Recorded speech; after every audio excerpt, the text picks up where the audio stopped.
విజయశాంతికి మంత్రి పదవి ఖాయమ. ఆవిడకి ముందు అసలు ఎమ్మెల్సీ వస్తేనే ఎవరు ఊహించలే.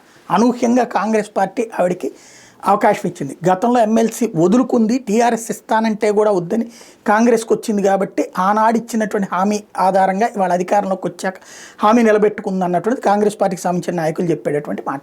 మొత్తం మీద విజయశాంతికి వచ్చింది. అయితే ఆమెకి ఎమ్మెల్సీ వచ్చినప్పటి నుంచి సోషల్ మీడియా హోరెత్తిపోతుంది. ఆమెకు హోంమంత్రి ఇవ్వబోతున్నారు, ఆమె మంత్రి అయిపోబోతుంది.